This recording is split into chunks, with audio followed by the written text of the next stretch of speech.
Bismillahirrahmanirrahim. Assalamualaikum warahmatullahi ta'ala wabarakatuh. Alhamdulillah.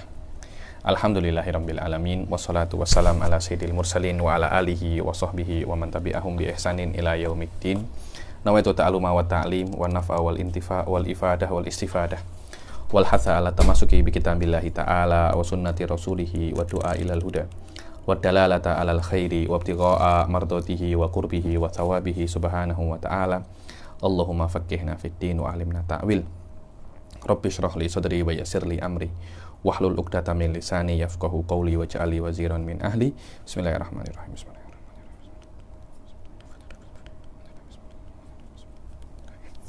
Alhamdulillah kita jumpa lagi pada kelas ke-13 daripada kitab Qawaidas Asiyah fi Ulumil Quran ini.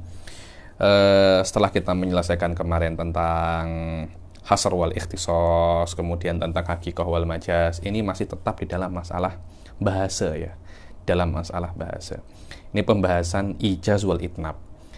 Ini pembahasan lebih ke perspektif pembahasan balaghah sebenarnya. Kenapa seperti itu ya? Karena memang Al-Quran ini bahasa Arab. Jadi kalau orang nak tafsirkan Al-Quran, dia memang kena mengerti hal-hal yang berkaitan tentang bahasa Arab. Jangan sampai orang itu nak mentafsirkan Quran tapi dia tak tahu bahasa Arab.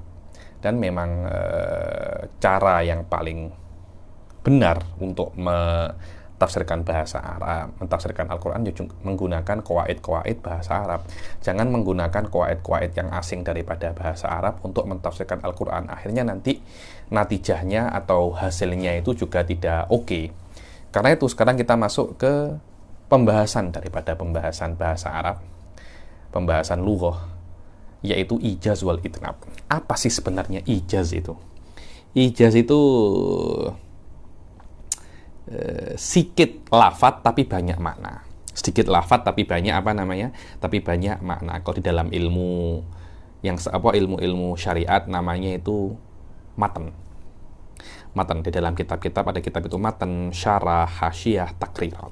Ini adalah sistem untuk mempelajari kitab fikih. Lah, apa itu matan? Matan itu adalah sebuah ilmu yang disingkat. Maknanya lafadznya sedikit tapi maknanya banyak. Di dalam istilah balaghah, hal itu dinamakan al-ijaz.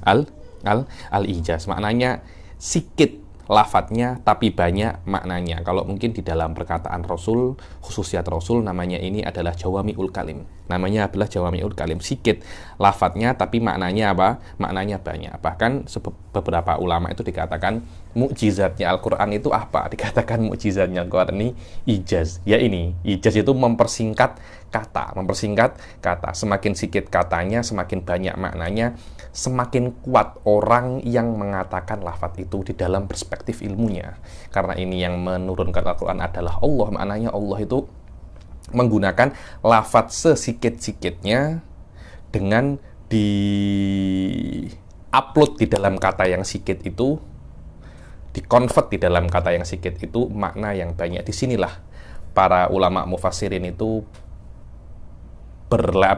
tampak level kekuatan ilmunya untuk menganalisis lafadz-lafadz yang sangat banyak yang ada di dalam kalimat yang sikit. Oke, sekarang kita masuk ke dalam ijaz wal itnab. Kalau itnab lawannya itu apa? Maknanya tidak sebanyak lafadznya. Lafadznya banyak tapi maknanya tidak terlampau banyak. Kenapa seperti itu? Ya karena ada maksud tersendiri, tapi tidak ada ketika Allah itu menggunakan style ijaz atau itnab, pasti dibalik daripada itu ada hikmah tersembunyi. Ada hikmah apa tersembunyi? Kalau kita ijaz, ya memang karena ilmu kita sedikit. Itnab kenapa? Sama, ilmu kita sedikit, bebel adanya bebel. Itnab itu banyak kata-katanya tapi sedikit maknanya. Di dalam Al-Quran tidak ada namanya bebel itu. Kalau Allah yutnib, maknanya ada maksud di balik itu yang nanti akan kita baca apa hakikat daripada itnab yang ada di dalam Al-Quran. Qaidatun fil ijazi wal itnab. Al-ijaz huwa wad'ul ma'ani al-kathirah huwa wad'ul ma'ani al-kathirati fi alfadin aqalla minha. wafihi apa wafiyatun bil gharadil maksud ma'al ibanah wal ifsah. Apa itu ijaz? Ijaz adalah meletakkan ma'ani, mengupload makni yang banyak di lafaz yang lebih sedikit daripada makna tersebut, akan tetapi lafaz tersebut cukup untuk menunaikan makna yang banyak itu tanpa ada kerancuan di dalamnya. Anwa'ul ijaz itu ada dua, dibilang yang qasimul ijaz ila qismin ijazu qasrin wa ijazu hadfin. Dibilang ada dua, satunya ijazu qasr, satunya ijazu hadaf. Apa itu ijazu qasr? Fa ijazul qasr yusamma ijazal balaghah. Ijaz qasr itu dinamakan juga ijaz balaghah. Apa itu? Yakunu bitadminil ma'ani al-katsirah fi alfadin qalilah min ghairi hadaf. Ijaz qasr itu tadmin. Tadmin itu tadi itu upload. Di dalam nahwu itu ada mabhas khas, mungkin ada di dalam level alfiyah ya. Dulu ketika saya belajar alfiyah di kampus itu ada namanya babut tadmin. Tadmin itu maknanya sebuah lafadz diupload makna yang lain,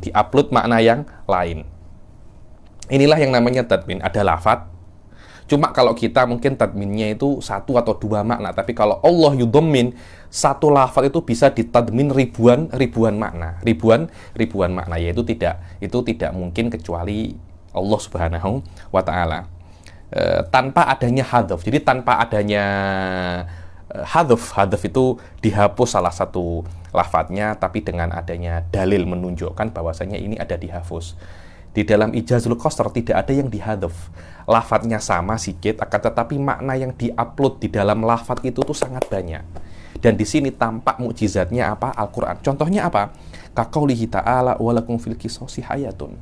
Dan bagi kalian itu ada kehidupan di dalam kisos. Dulu para kafir Quraisy, para Arab jahili, itu mereka juga ada kisos, akan tetapi mereka mengungkapkan kisos itu dengan kata-kata al-qatlu anfa lil qatli. Al-qatlu anfa lil qatli. Al-qatlu anfa lil qatli. Maknanya ada tiga kata. Membunuh itu apa namanya? Al-qatl, yakni membunuh orang yang membunuh itu lebih bisa untuk memutus tali pembunuhan itu sendiri. Jadi maknanya kisos itu membuat orang yang membunuh itu berpikir dua kali untuk membunuh.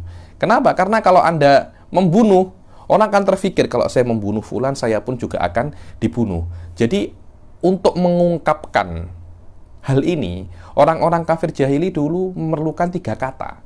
Akan tetapi Al-Quran datang dengan kata yang lebih lunak, lebih lembut, dan lebih sikit untuk mengungkapkan makna yang lebih banyak. Apa? Wa fil qisasi hayatun. Fil qisasi hayatun. Al-Quran hanya memerlukan dua lafadz untuk mengungkapkan bahwasanya di dalam hukum kisas itu ada sebuah kehidupan. Kenapa? Sof, tengok ya. Walakum fil qisasi hayah. Yakni fil qisasi hayah. Kata-katanya hanya fil qisasi hayah. Dua kata ini di dalamnya banyak sekali maknanya. Apa maknanya? Fa inna ma'nahu katsir wa lafduhu yasir idil murad annal insana idza alima annahu mata qatala kutila imtana anil qatl. Karena maknanya ini bahwasanya seseorang itu jika tahu jika dia itu membunuh, dia akan dibunuh, maka dia akan berpikir 1000 kali untuk membunuh. Dia tidak akan membunuh karena dia tahu nyawanya menjadi taruhannya. Dan kalau dia tidak jadi membunuh karena takut kisos, maka itu akan menyebabkan dia tidak dibunuh dan dia pun tidak membunuh. Maknanya dia akan hidup dan orang lain juga akan hidup. Kenapa? Li'annal qatla anfa lil qatl. Ini adalah ibaratnya jahili. Dulu orang-orang jahiliyah mengungkapkan dengan al-qatlu anfa lil qatl. Wa bidzalika tatulul a'mar. Kalau tidak ada pembunuhan, umur boleh panjang dan anak boleh banyak. Wa yaqbalu kullu wahidin ala ma ya'udu alaihi bin nafa wa yatimmun nizam. Dan orang akan banyak ambil manfaat dan peraturan akan oke, ada kepastian politik, ada kepastian kehidupan, semuanya itu pasti. Wa yakthurul umran, wa yakthurul apa? Umran. Akan banyak pembangunan, akan apa? Banyak pembangunan. Tapi kalau semua saling bunuh, nak bangun macam mana? Semua akan takut untuk membangun, semua akan menyelamatkan diri mereka masing-masing. Fal qisasu huwa sababu ibtiadin nasi anil qatl fa huwal hafid lil haya. Maka kisos adalah sebab orang itu menjauhi pembunuhan. Kalau pembunuhan dijauhi, maka akan ada kehidupan. So, makna yang sebanyak itu Allah hanya mengungkapkan dengan 2 lafaz ya, fil qisosi haya. Ini memang benar-benar dahsyat ini. Wa min dzalika qauluhu ta'ala khudil afwa wa'mur bil urfi wa'rid 'anil jahilin. So, khudil afwa. Maaf, maksudnya maafkan orang lain. Amar ma'ruf, dan Anda jangan tengok orang jahil cakap apa. Diam aja orang jahil cakap. Better Anda diam, karena kalau Anda layan orang jahil, Anda pun akan ikut penat juga. Fahadhil ayah qad jama'at makarimal akhlaq wan tawa tahtaha kullu daqiqin wa jalil idfil afwi as-safhu amman asa. Dibilang ayat ini di dalamnya itu semua makarimul akhlak ada, bahkan yang baik dan yang makarim akhlak yang tersembunyi dan yang tampak pun semuanya ada di dalam ayat ini. Kenapa? Karena memaafkan itu Anda sudah tak tengok orang yang berbuat jelek untuk Anda, berbuat jelek kepada Anda, orang berbuat jelek kepada Anda, tapi Anda maafkan. Wa fil amri bil ma'ruf silatul arham, dan di dalam amar bil ma'ruf itu ada silatul arham, wa man'ul lisan anil kadzib wa ghaddul basar an kullil maharim. Dibilang, dan di dalam amal bil ma'ruf itu ada menyambung tali silaturahmi, wa man'ul lisan anil kadzib, dan melarang lidah daripada bohong, dan menjaga mata daripada perkara-perkara yang haram. Wa qauluhu azza ismuh wal falakul lati tajri fil bahri bima yanfa'un nas wal fulkul lati tajri wal fulku, bukan wal falaku, wal fulkul lati tajri fil bahri bima yanfa'un nas. Fuluk ini adalah kapal laut itu, ship, dan kapal-kapal yang tajri, yang berlayar di laut itu dengan apapun yang bermanfaat bagi manusia. So, tengok kata-kata bima yanfa'un nas, apapun yang bermanfaat untuk manusia. Ayat ini menunjukkan bahwasanya segala sesuatu yang penting dia itu bermanfaat untuk manusia boleh diperjualbelikan. Boleh apa? Boleh diperjualbelikan. Ayat ini dibilang masuk di dalamnya itu semua tentang penghalalan semua dagangan, semua bisnis dan semua jual beli selama itu bermanfaat untuk manusia, selama itu bermanfaat untuk manusia. Jumlahnya berapa? La yablughuhul adad, tidak terhitung. Yang penting bermanfaat untuk manusia. Wa qauluhu ala lahul khalqu wal amr. Ini akidah wa tasawuf ini. Ala lahul khalqu wal amr. Bukankah hanya Allah yang bisa menciptakan dan bisa mengatur? Maknanya semua ini adalah milik Allah. Allah yang menciptakan dan Allah yang mengatur, dan Allah lah yang mengajarkan bagaimana cara untuk menggunakan apa yang sudah Allah ciptakan. Kalau Allah hanya menciptakan tangan, tapi Allah tidak mengajarkan kepada manusia bagaimana cara menggunakannya. Kalau Allah hanya menciptakan kaki, tapi tidak mengajarkan bagaimana cara memakainya, kita niscaya kita tidak akan bisa berjalan atau menggunakan tangan kita. Suf ala lahul khalqu, maknanya ghairuhu laisa khaliqan wa ghairuhu laisa amiran. Yang bisa menyuruh dan bisa melarang hanya Allah Subhanahu wa taala, bukan selain Allah Subhanahu wa taala. So, maknanya banyak. Mungkin kalau ada orang nak tulis jurnal, bahkan untuk degree pun dia bisa tulis skripsi, atau nak tulis tesis pun dia bisa hanya dengan ayat ala lahul khalqu wal amru. Lahul khalqu wal amr. 2 kata bas. Tiga lafaz. Lahu al khalqu wal amr, selesai masalah. Di dalamnya banyak sekali aqaid yang diupload di dalam kata-kata itu. Itulah yang namanya al-ijaz. Hatani kalimatan ahatota bi jami'il asya ala ghayatil istiqsa. Dibilang 2 kalimat ini di dalamnya itu diupload semua perkara dengan sedetail-detailnya. Wahadal kismun, dibilang ijazul hadf, ijazul qasr ini adalah matmahu nadril bulagha. Disitulah medan atau gelanggang orang-orang ahli balaghah, gelanggang orang-orang ahli balaghah. Wa bihi tatafawatu aqdaruhum, dan orang-orang ahli balaghah itu kalau nak tunjukkan kemampuan dia di dalam balaghah, dia akan mensyarahkan kata-kata yang ada di dalamnya itu ijazul qasr. Kenapa? Karena disitulah selama dia itu lafaz sikit, di dalamnya diupload banyak sekali makna. Semakin pandai Anda akan semakin pandai dan semakin banyak untuk bisa menguraikan makna-makna yang terkandung di dalamnya. Hatta inna ba'dahum su'ila anil balaghah faqala hiya ijazul qasr. Dibilang sampai sebagian ulama itu ditanya, balaghah itu apa sih? Dibilang balaghah itu ya ijazul qasr ini. Dibilang karena pentingnya ijazul qasr dan yang mana para ahli balaghah itu kalau nak tunjukkan kemampuan mereka cakap pasal ijazul qasr sampai dikatakan hakikat daripada balaghah adalah ijazul qasr. Wa qala Aktham bin Soyfi khatibul Arab al balaghah al ijaz. Dibilang Aktham bin Soyfi yang terkenal beliau itu sebagai orang yang khatibul Arab. Beberapa khutbah, beberapa ahli khutbah ini terkenal memang ya di dalam orang Arab itu terkenal sebagai ahli khutbah. Kalau di Tarim itu, di Jami' Tarim itu yang terkenal di sana itu namanya Ibn Nubatah.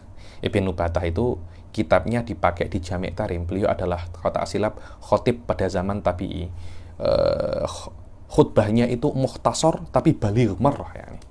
Sangat-sangat balik sekali. Sampai sekarang orang-orang Tarim itu kalau khutbah di Masjid Jami' Tarim menggunakan khutbahnya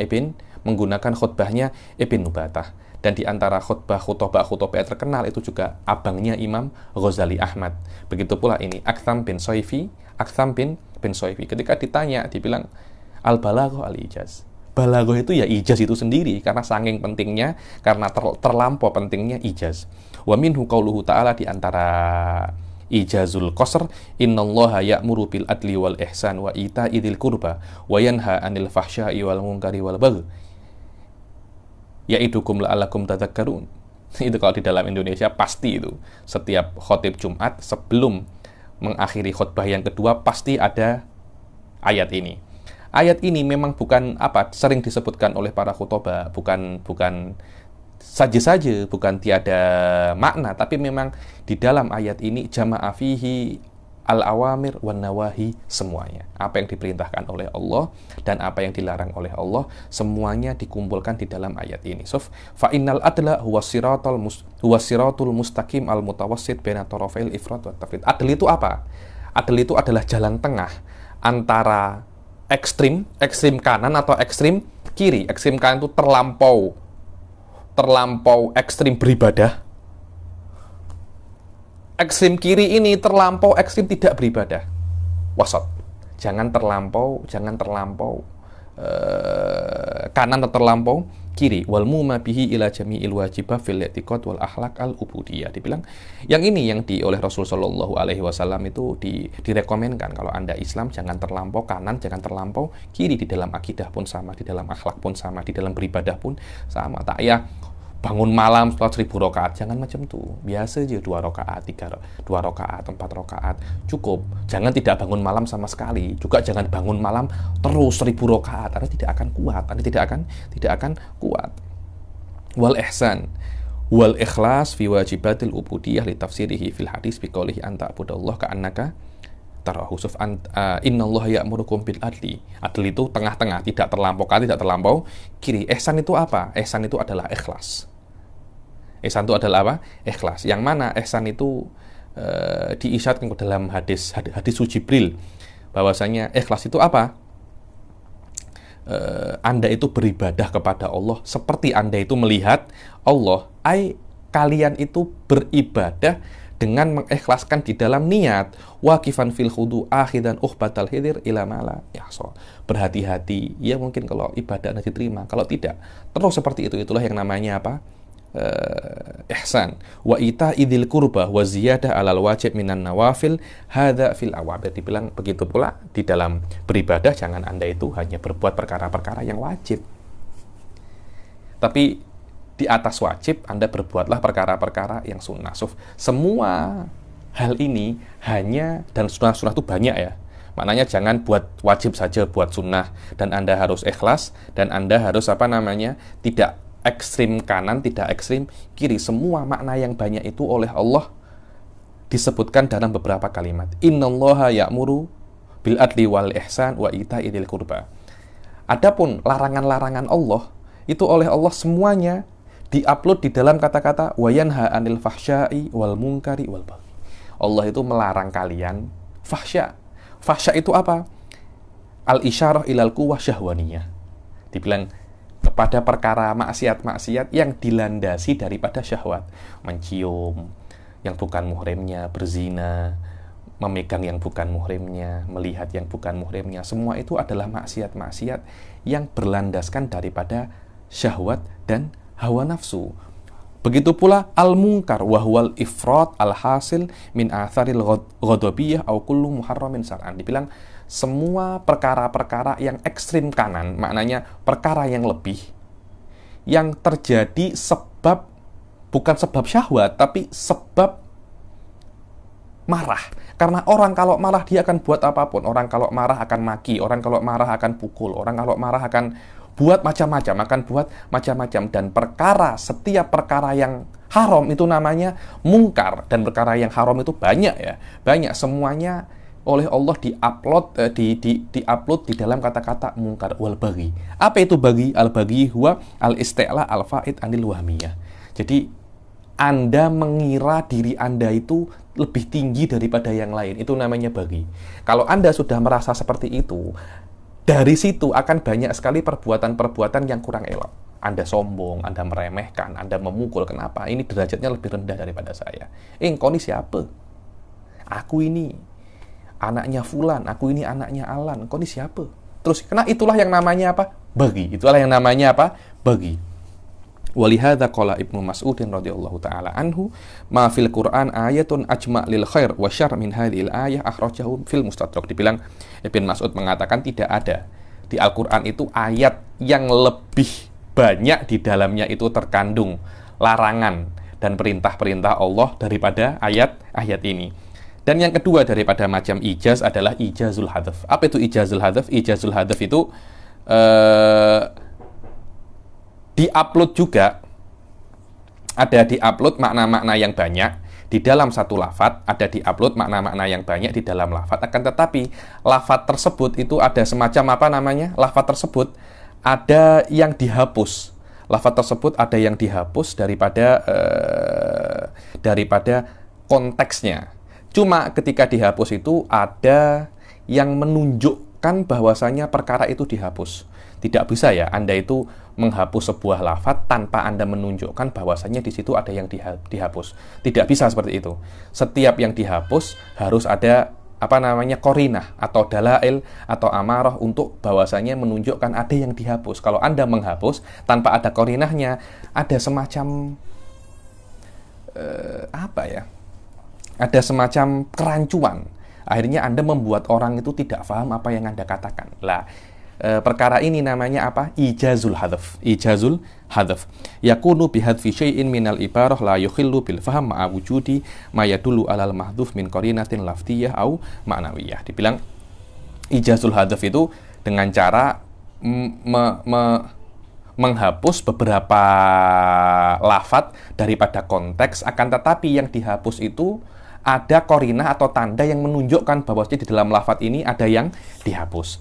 Dan karena ada yang dihapus, akhirnya lafadznya menjadi lebih sikit. Maknanya sama, tapi lafadznya lebih sikit. Ketika lafadznya lebih sikit dan maknanya banyak, dikatakan itu adalah ijaz. Wadzalikal mahdhuf imma an yakun harfan. Dibilang mahdhuf itu mungkin satu huruf saja. Contohnya apa? Qaulihi ta'ala, walam aku bagia. Walam aku bagia. Lam aku bagia ini seharusnya yang benar itu lam akun bagia. Akan tetapi oleh Allah Subhanahu wa taala nunnya itu satu huruf ini dihapus. Satu huruf ini apa? Dihapus untuk mempersingkat kata-kata tanpa menghalangi makna yang ingin disampaikan Allah.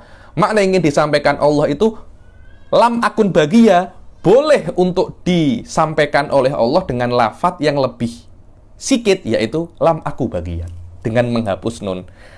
Lafadznya lebih sikit tapi maknanya sama. Atau yang dihapus itu isman mudhofan, ada mudhof bukan mudhof ilaih ya, tapi mudhofnya.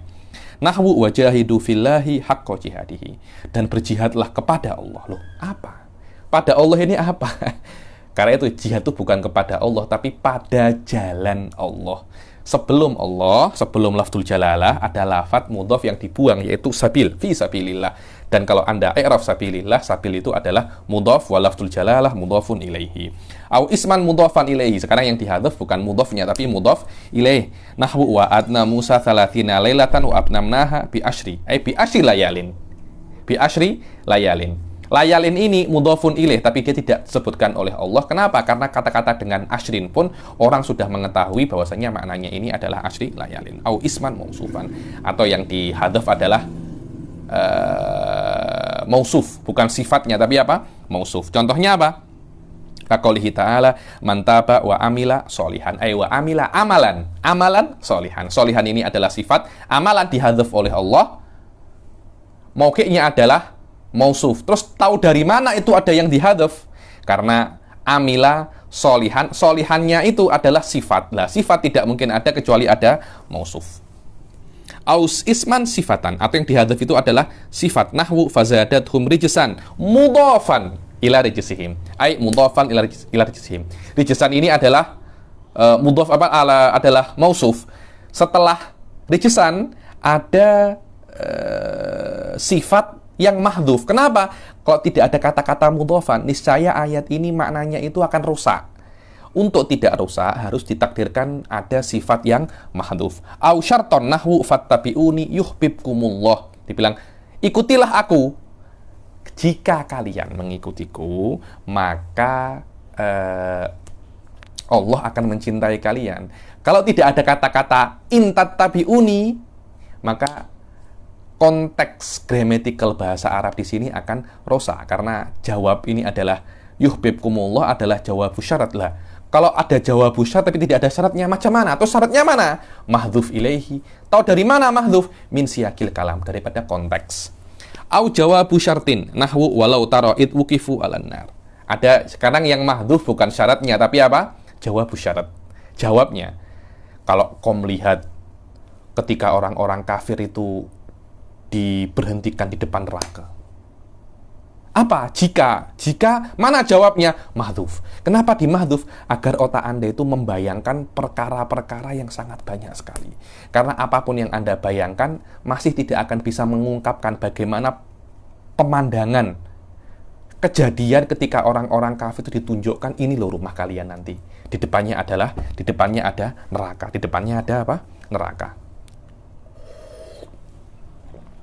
Oke. Yang ke-8, au musnadan nahwu wala in sa'altahum man khalaqas samawati wal arda la yaqulunna Allah. Ay khalaqahunna Allah. Yang di mahdzuf adalah musnad, di sini adalah fi'il, la yaqulunna khalaqahunna Allah. Lah khalaqahunna ini yang menciptakan langit dan bumi adalah Allah, di hadzaf. Khalaqahunnanya di hadzaf, hanya tinggal apa? Allah Subhanahu wa taala. Terus kenapa sih Allah Subhanahu wa taala itu ijaz ini kenapa? Kenapa Allah ini membuat kata-kata yang singkat? Walaupun maknanya itu banyak. Oke lah, maknanya banyak, lafadznya juga banyak sekali. Tapi kenapa ya Allah engkau menggunakan lafadz yang sedikit untuk mengungkapkan makna yang banyak? Dibilang dawail ijaz katsiratun wa hiya allati tusamma bi asbabil ijaz. Motif daripada ijaz ini banyak.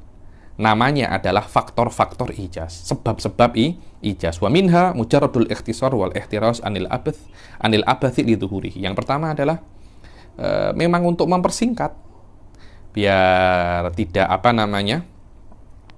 tidak ada kata-kata yang tidak perlu, karena memang makna yang nak saya sebutkan ini sudah jelas.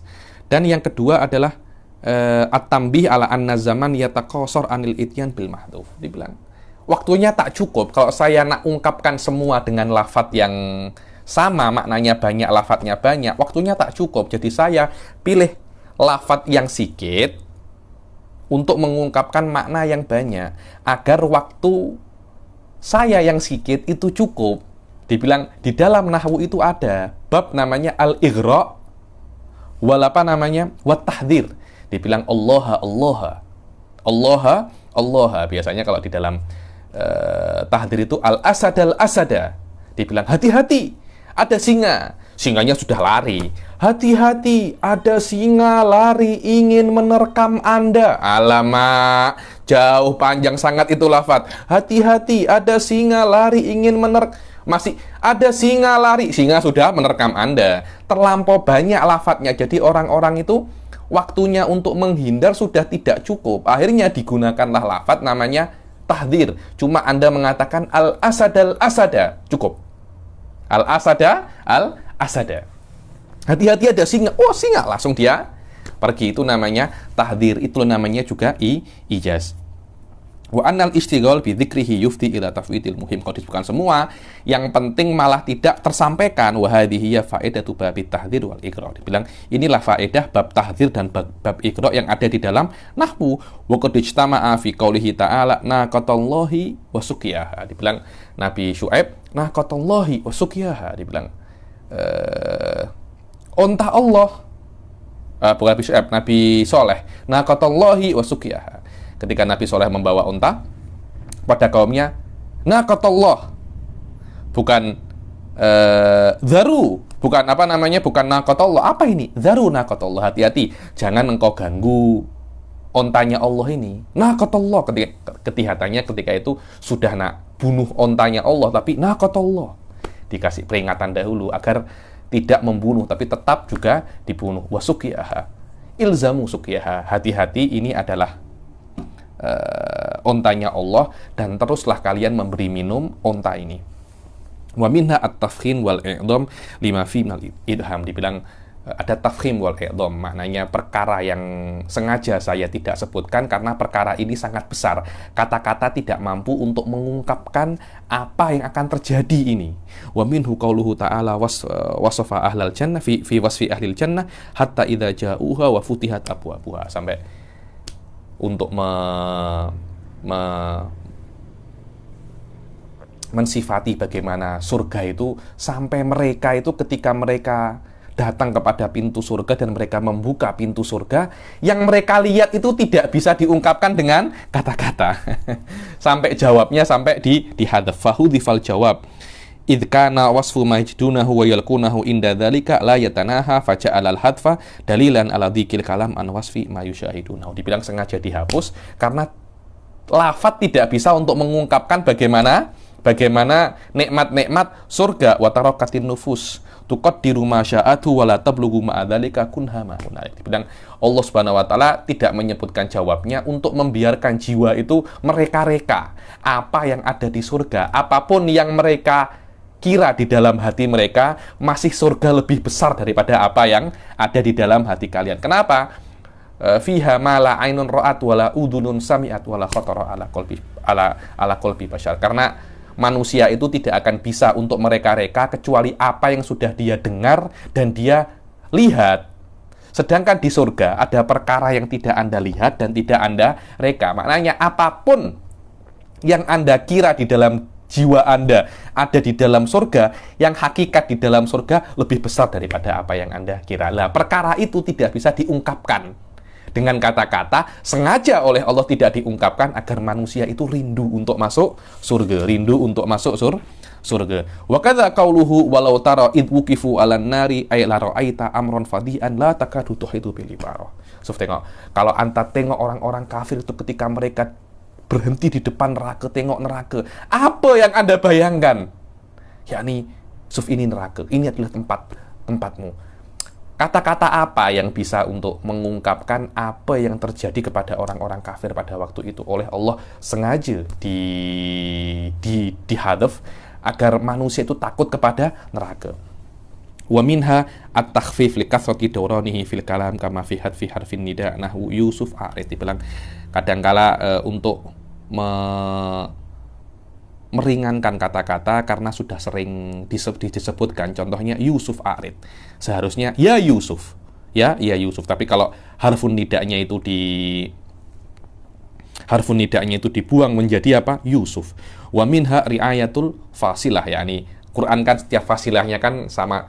Wadduha wal laili idza saja, ha ja, semua kan banyak itu kan. Sengaja dihapus agar sesuai.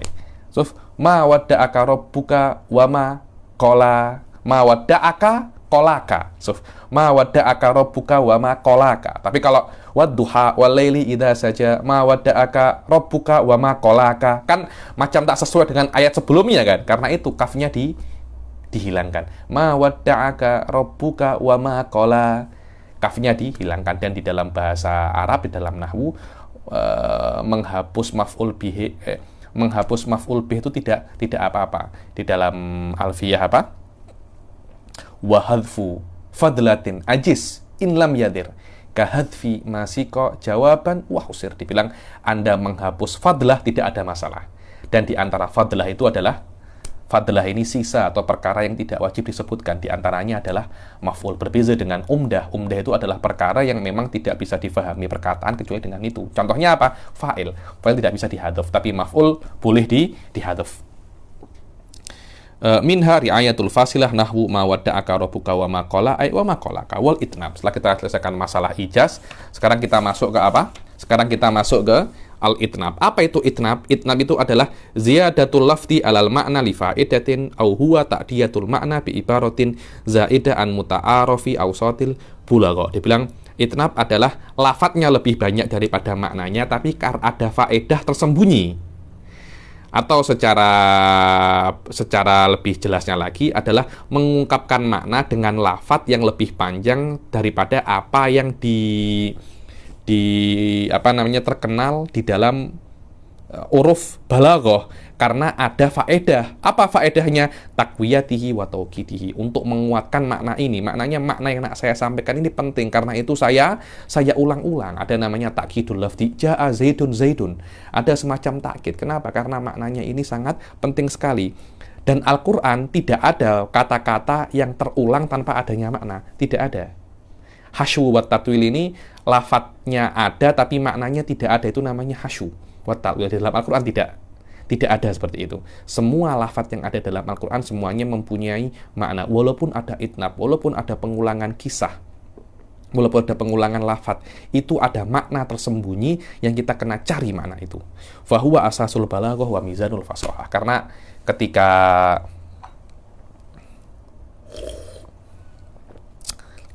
hilang, katanya balaghah itu, inti daripada balaghah itu hilangnya tikror tadi itu yang tanpa faedah. Tapi kalau tikror, pengulangan dengan faedah, itu adalah ainul balaghah. Wa'lam anna dawa'iyal itnab katsiratun minha tasbitul makna wa tawdihul murad. Dibilang sebab Allah Subhanahu wa taala itu mengungkapkan makna yang sedikit dengan lafaz yang banyak itu banyak sekali. Sebabnya itu. Sebabnya itnab itu banyak. Di antaranya adalah takkid. Menguatkan makna dan menjelaskan makna, wadaful ibham untuk menghilangkan kerancuan, dan wa itsaratul hamiyah, menyulut emosi, emosi, wa ghairu dzalik, wa anwaul itnab katsiratun. Ini contoh-contohnya mungkin Anda boleh tengok di mana namanya di kitab-kitab yang lebih tinggi lagi. Ini hanya untuk kitab mukhtasar di dalam ulumul Quran. Terus macam-macam itnab itu banyak. Contohnya apa? Dzikrul khos ba'dal am. Kaqaulihi ta'ala hafidhu ala sholawati wa sholatil wusta. Menyebutkan khos setelah yang am. Padahal di dalam am itu yang khos juga sudah ada. Contohnya hafidhu ala sholawat. Jagalah sholat. Begitu pula sholatul wusta. Sholatul wusta ini macam-macam ya. Tafsirnya macam-macam. Cuma kalau ta'asilah pendapat yang mu'tamad, sholatul wusta ini sholat asar. Sholat asar. Ada yang mengatakan sholat wusta ini sholat isya. Macam-macam. Sholat asar ini sudah masuk di dalam kategori sholawat. Terus kenapa kok disebutkan sholatul wusta masuk di dalam sholawat? Ketahuilah bahwasanya sholat yang tengah itu adalah sholat yang penting. Ada yang mengatakan sholat wusta ini maghrib, karena sholat yang pertama itu adalah zuhur, asar, maghrib. Ada yang mengatakan asar karena sholat pertama itu adalah subuh. Macam-macam pendapat itu. Apapun itu maknanya, kalau seumpamanya sholat wusta adalah sholat maghrib, makanya Allah Subhanahu wa taala nak sampaikan kepada kita, jagalah semua sholat, terutama sholat maghrib. Wa faedatuhu at-tanbih ala maziyatin wa fadlin fil khas hatta ka'annahu li fadlihi wa rifatihi juz'un akhar mughayyirun lima qablahu wa li hadza khussas sholatil wusta wa hiya sholatul asr bi dzikr li ziyadati fadliha. Di sini Said Muhammad bin Alawi Al-Maliki mengatakan sholatil wusta ini adalah sholat asar. Dikatakan kenapa kok ada dzikrul khos ba'dal am, agar untuk mengatakan, untuk menjelaskan kepada kita bahwasanya sholat asar itu faedahnya lebih banyak daripada sholat-sholat yang lain. Saking banyaknya sampai dia itu adalah sholat yang lain, bukan masuk di dalam sholat 5 waktu. Wa minha dzikrul am ba'dal khos. Ini sebaliknya, menyebutkan yang am setelah yang khos. Tadi kan menyebutkan yang khos setelah yang am. Kaqaulihi ta'ala rabbighfirli wali walidayya waliman dakhala baitiya mu'minan walil mu'minin wal mu'minat. So, tengok, walil mu'minin wal mu'minat itu am. Sebelumnya semuanya khos, ya Allah ampuni aku, kedua orang tuaku, dan setiap orang yang masuk rumahku dalam keadaan mukmin, dan untuk setiap mukmin dan mukminat. Wa faedatuhu sumulu baqiyatil afrad wal ihtimam bil khas li dzikrihi tsaniyan fi unwanin am pada dzikrihi awalan fi unwanin khas. Faedahnya ada dua, bahwasanya dia itu nak doakan semua, dan yang kedua adalah yang khas ini kena perhatian yang lebih. Maknanya ya Allah perhatikan aku dan kedua orang tuaku lebih daripada orang-orang mukmin yang lain. Biasa macam itu. Biasa. Wa minha al-idah ba'dal ibham. Apa itu faedahnya itnab? Menjelaskan setelah mengkaburkan. Kenapa? Litakriril makna fi dhihni sami' bi dzikrihi marratain. Gunanya untuk apa? Agar makna ini lebih merasuk ke dalam otak yang mendengarkan, karena disebutkan dua kali. Pertama dengan cara yang global, yang kedua dengan cara yang spesifik, dengan cara yang detail. Maratan ala sabilil ibham wal ijmal wa maratan ala sabilit tafsil wal idah. Fayaziduhu dzalika nublan wa syarafan. Kalau disebutkan dua kali, maknanya akan ada sebuah kemuliaan di sana. Kaqaulihi ta'ala, ya ayyuhalladzina amanu hal adullukum ala tijaratin tunjikum min adzabin alim tu'minuna billah wa rasulihi wa tujahiduna fi sabilillah fi amwalikum wa anfusikum. Wahai orang-orang yang beriman, mau tak aku tunjukkan peniagaan yang akan menyelamatkan kalian daripada azab yang pedih. Apa itu, Suf? Perniagaan apa itu? Akhirnya orang kan bertanya-tanya kan, apa itu? Apa itu? Beriman kepada Allah, beriman kepada Rasul, dan engkau berjihad di jalan Allah dengan harta dan jiwa kalian. Itulah perniagaan yang menyelamatkan kalian daripada azab yang pedih. Pertama disebutkan perniagaan. Apa ini?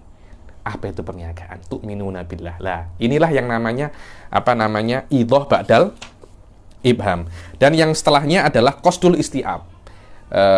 Maksud daripada itnab adalah bermaksud untuk mencakup semuanya. Nahwu qara'tul kitab baban wa fahimtuhu kalimah. Maknanya aku ini sudah membaca kitab baban. Maknanya dari awal sampai akhir memang sudah aku baca. Kalimatan kalimah per kalimat. Kalau orang Malaysia kan dari kulit ke kulit. Maknanya memang benar-benar istiab daripada awal sampai akhir. Tapi kalau orang qara'tul kitab, belum tentu membaca semuanya, mungkin juz'un, mungkin beberapa bab saja. Tapi kalau Anda tambah kalimah, baban, maknanya memang Anda ini baca dari kulit ke kulit. Wa minha ziyadatu targhib fil afi, kaqaulihi ta'ala inna min azwajikum wa auladikum aduwwalakum fahdharuhum wa in ta'fu wa tasfahu wa taghfiru fa innallaha ghafurur rahim. Dibilang ada semacam rekomen untuk menambah pemaafan. Maknanya Anda kena maafkan, benar-benar memaafkan, tahu.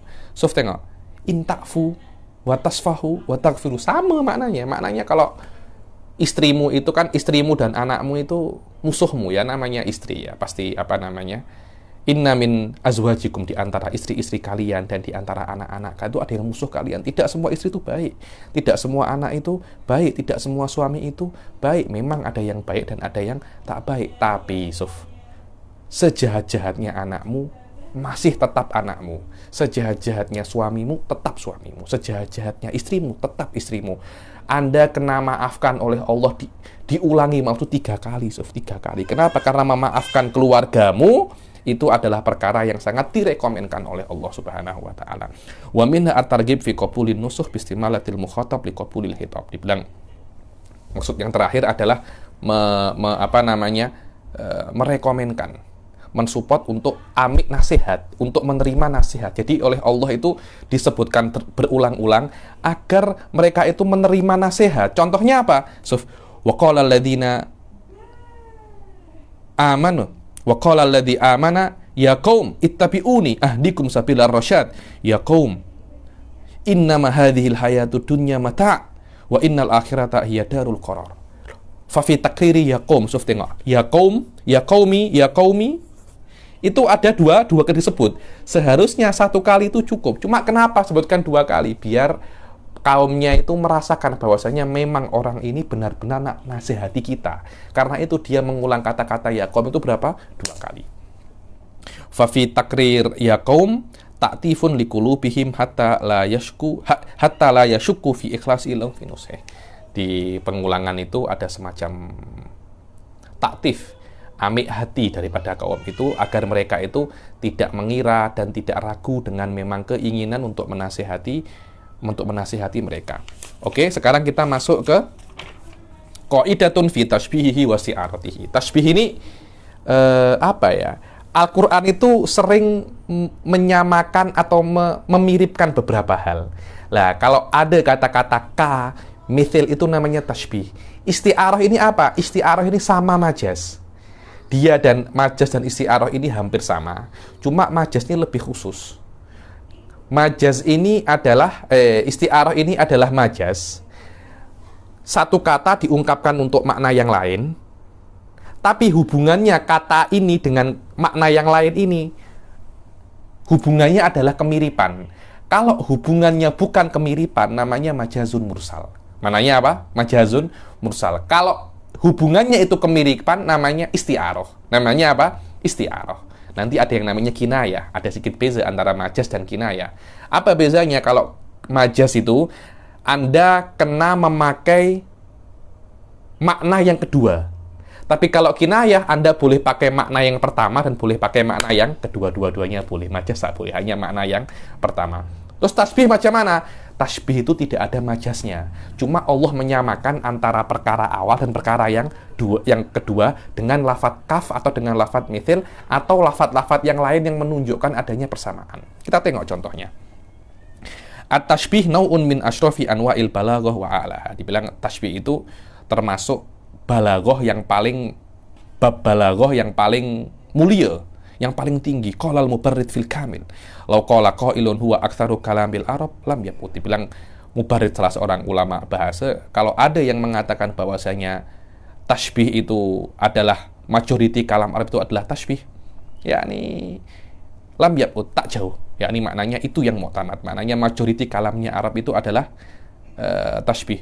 Waqad afrada tashbihatul Qur'an, waqad ufrida tashbihatul Qur'an bit tasnif, waqad afrada tashbihatil Qur'an bit tasnif Abul Qasim ibn Bandar al-Baghdadi fi kitabin samahu al-Juman.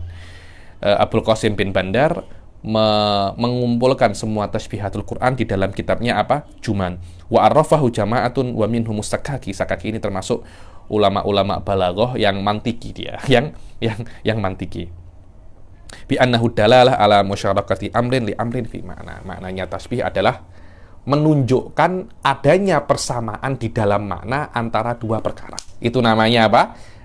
Tasbih. Dan adawatnya tasbih kadangkala huruf, kadangkala isim. Contohnya huruf apa? Al-kaf. Nahwu karomatin min qaulihi ta'ala mathalul ladzina kafaru bi rabbihim a'maluhum karomatin ishtaddat bihir rih. Orang-orang yang kufur kepada Allah itu amal mereka seperti amal mereka seperti apa? Amal mereka seperti romat, abu dalam waktu angin itu kencang. Apa? Tertiup semua, tidak ada harganya. So, tengok. Amal Anda pada hari kiamat macam kalau di dunia itu macam abu yang ditiup oleh angin. Tidak ada harganya, sangat mudah untuk hilang. Wa ka'anna nahwu ka'annahu ru'usus syayatin. Seperti apa namanya? Buah zakum itu seperti ru'usus syayatin, kepala setan. Apa kepala setan? Ya, ini sesuatu yang teruk sangat. Karena itu dia bukan hanya tasbih, tapi ada takkid, tasbihul muakkad. Dan kadangkala ada waktu tasbih ini isim. Contohnya apa? Mithlu wa shibhu, dan seperti mithil wa shibh yang dipakai untuk mumatsalah, untuk menyamakan dan musyabah. Qalat Tibi wala yusta'malu mithlu illa fi halin aw sifatin laha sya'nun wa fiha qarabah. Dibilang kata-kata mithil itu dalam Al-Qur'an tidak dipakai kecuali di dalam sebuah kondisi yang ada kepelian, yang pada keanehan. Contohnya adalah mathalu ma yunfikuna fi hadhi dunya kamatsali rihin fiha sirrun. Dibilang orang-orang yang berinfak, orang-orang kafir yang berinfak di dalam dunia ini seperti angin. Seperti apa? angin yang di dalamnya itu ada dingin, dan angin dingin itu datang kepada asobahar sakaumin dolamu anfusahum, orang-orang yang merusak sawah orang-orang yang dolim. So, tengok. Ini ada semacam tasbih yang pelik dan jangan didengar. Menggunakan apa? Mithil. Lah, selain tasbih, ada hal lain yang diungkapkan, yang dipakai oleh Allah untuk mengungkapkan persamaan. Namanya apa? Al-isti'arah. Sudah saya katakan, isti'arah itu seperti majas. Yakni ada lafadz mempunyai makna dengan makna yang lain. Lafadz ini daripada makna yang pertama dipakai kepada makna yang lain karena ada persamaan. Al-isti'arah hiya lafdul musta'mal fi ma syubbiha bi ma'nahul asli wa qala ba'du haqiqatul isti'arah an tusta'aral kalimah min syai'in ma'rufin biha ila syai'in lam yu'raf biha. Dibilang hakikat isti'arah itu adalah kalimat dipinjam kalimat dipinjam daripada makna yang ma'ruf ke makna yang lain yang tidak ma'ruf. Wa hikmatu dzalika idharul khafi wa idahu dhahir alladzi laisa bijali wa au husulil mubalaghah awil majmu'. Kadangkala terus apa gunanya Allah itu gunakan isti'arah? Dibilang untuk menjelaskan perkara yang tak jelas, atau untuk mubalaghah, atau dua-duanya. Karena mungkin makna yang asli tak jelas dipakai makna yang tidak asli untuk menjelaskan makna yang asli, atau untuk mubalaghah, atau untuk dua-duanya. Contohnya untuk menampakkan makna yang tak tampak apa? Wa innahu fi ummil kitab. Innahu fi ummil kitab. Kata-kata itu maknanya asal, asas. Cuma kata-kata itu kan induk, emak. Emak itu adalah asal daripada anak. Cuma asal itu tak tampak, sumber itu tak tampak, tapi emak itu tampak. Akhirnya yang tak tampak ditakbirkan dengan yang tampak agar orang itu semakin faham. Fa inna haqiqatahu wa innahu fi asli kitab fastu'ira lafdul lil asal li annal aulad tansya'u minal kama tansya'ul furu minal usul wa hikmatu dzalika tamthilu ma laysa bimar'iyyin hatta yasira mar'iyan. Terus kenapa kalau memang kata-kata itu dipakai untuk asal yang asal itu tak tampak, itu tampak? Untuk apa dipakai itu? Agar dibilang untuk menampakkan yang tidak tampak. Karena kalau Anda menjelaskan dengan perkara yang tak tampak, itu tidak sekuat Anda menjelaskan dengan perkara yang tampak. Saya beri contoh ya. MP3 itu apa? MP3 itu adalah perkara bisa untuk merekam, bentuknya macam ini. Saya cakap, ini adalah MP3. Selesai masalah. Anda melihat itu lebih kuat daripada cuma saya menspesifikasi sifat dan spek daripada benda yang nak saya beritahu kepada Anda. Karena untuk menjelaskan Anda punya dua cara. Satunya menjelaskan sifatnya, satunya memperlihatkan bendanya. Kalau perkaranya bendanya kecil, mudah. Kalau apa itu gunung, Anda tidak mungkin mendatangkan gunung. Anda akan cakap, itu loh gunung. Nah, lebih mudah Anda itu mengatakan itu gunung daripada Anda menjelaskan apa itu gunung dengan lafadz yang panjang.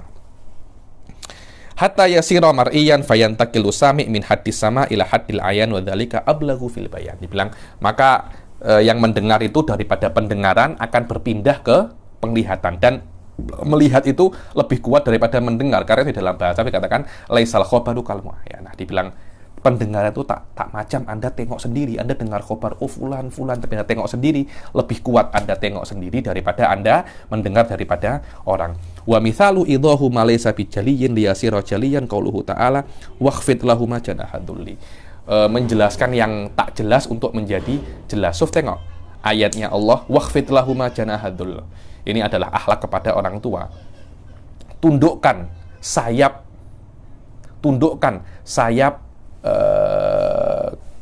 kehinaan, tundukkan sayap untuk kepada orang tua itu Anda tidak sombong, kerendah hati.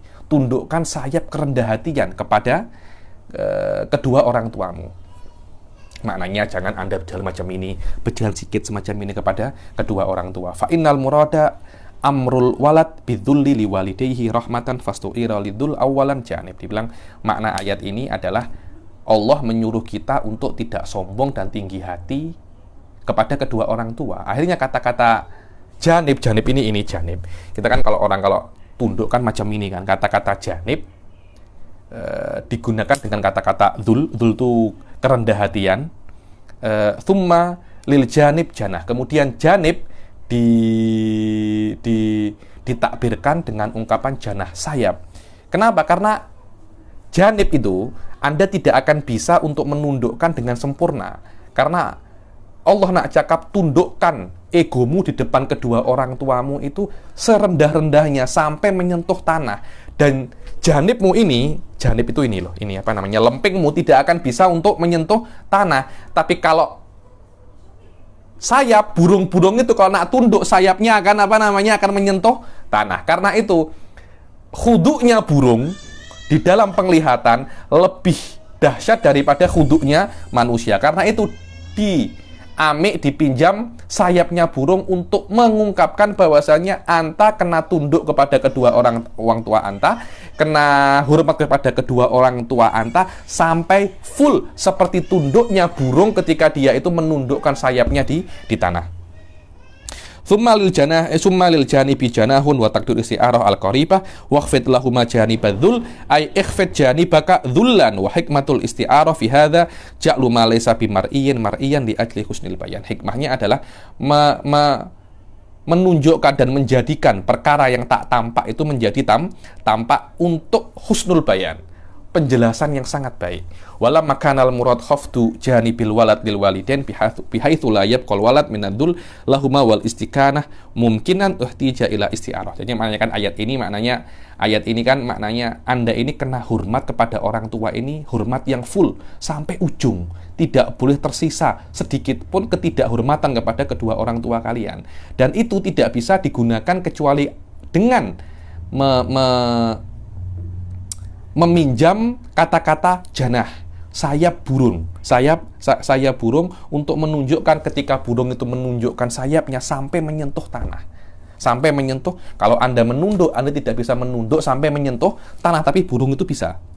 Fastu'ira lafdul janah lima fihi minal ma'ani allati la tahsulu min khafdil janid li'annahu man yumila janibahu ila jihati suful adna mailin sadaqa alaihi annahu khafadu janibahu. Dibilang kalau ada orang itu menundukkan badannya sikit saja sudah dikatakan dia itu menundukkan, tidak sampai ke tanah. Tapi kalau burung sedikit pun dia menundukkan pasti akan sampai menyentuh tanah. Wal murad khafdun yulsikul janiba bil ard wala yasru dzalika illa bi dzikril janahi katair. Dan yang terakhir, wa mithalul mubalaghah qauluhu ta'ala wa fajjarnal arda uyunan. Dan di antara isti'arah yang maksudnya untuk mubalaghah adalah qauluhu ta'ala wa fajjarnal arda uyunan. Kami fajjarna ini kami pecahkan, kami tafjir ini peledakan, kami ledakkan ard ini uyunan, yakni seharusnya wa fajjarna uyunal arda ketika banjir Nabi Nuh, mata-mata air itu macam diledakkan oleh Allah sampai itu memancarkan air yang sangat banyak. Lah, kan mata air itu kan ada beberapa saja kan. Cuma pancarannya terlampau banyak sampai menjadikan bumi itu tenggelam. Lah, untuk mengungkapkan pancaran air yang sangat deras daripada mata air ini, Allah tidak mengatakan wa fajjarna uyunal ardi. Tidak, fajjarnal arda uyunan, sampai saking derasnya sampai bumi itu semuanya menjadi air. Bumi itu semuanya mata air. Bumi itu semuanya mata air. Akhirnya fajjarnal arda uyunan menunjukkan bagaimana derasnya mata air yang terpancar. Kalau menggunakan fajjarna uyunal ardi tidak akan bisa untuk mengungkapkan derasnya pancaran mata air ketika banjir Nabi Nuh. Wa mithalul mubalaghah qauluhu ta'ala wa fajjarnal arda uyunan wa haqiqatuhu fajjarna uyunal ardi walau abbara bidzalika lam yakun fihi minal mubalaghah ma fil awal al musyir bi anal arda kullaha sarat uyunan. Dibilang kalau Allah Subhanahu wa taala itu mengungkapkan dengan fajjarna uyunal ardi, tidak akan ada mubalaghah, tidak akan ada perkara yang kuat. Tapi kalau Allah mengungkapkan fajjarnal arda uyunan, akan mengungkapkan bahwasanya banjir yang terjadi pada zaman Nabi Nuh itu bukan banjir yang main-main, karena mata air yang terpancar daripada bumi saking derasnya, karena terlampau deras dan terlampau lebat mata air itu, sampai semacam-macam bumi ini semuanya mata air dan terpancar bumi ini. Inilah makna daripada apa? Mubalaghah. Kita akhiri sampai sini. Insya Allah yang akan datang kita akan masuk qaidah fi kinayatihi wa ta'rid. Ada kinayah dan ada ta'rid, dia mirip-mirip dengan majas. Kita akhiri sampai sini. Insya Allah kita jelaskan di minggu yang akan datang. Wabillahi taufiq wal hidayah wa ridha wal inayah. Assalamualaikum warahmatullahi taala wabarakatuh.